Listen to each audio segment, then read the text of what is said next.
For me, because I never considered myself a great artist, I consider myself somebody who likes to draw or create or make things, movies, whatever. And what I felt very great about what Jenny and the group of people presenting the show it's about ideas and how a person's thought process is. You know, I mean, I'm a very private person. Part of the creative process is very simple because, you know, obviously when you're making movies, there's so many people involved. But when you're just thinking, it's just you and whatever, a little pad. And so for me, that's like planting the seed of a project. And those, to me, is the most important period of time. So I need to be alone, I need to be quiet, I need to be in the dark. Not dark emotionally, but dark, you know, just a nice, quiet, creative environment.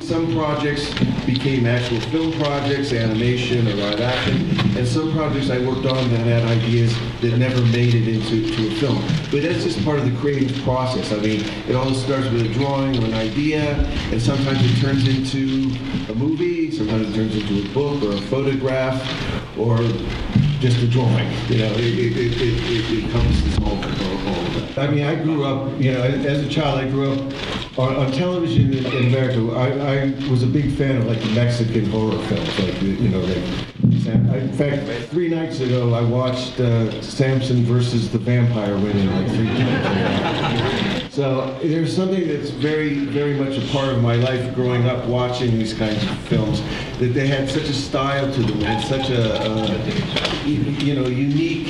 You know, you saw an image, you would know it was from a Mexican horror film, and I mean the dubbing was always really bad, but you know, in English, but it was part of the beauty of it and the charm and the poetry of it. So I was a very big fan of those movies, and still am. I also own like about 20 different wrestling masks, and me and my friends do have Mexican wrestling matches.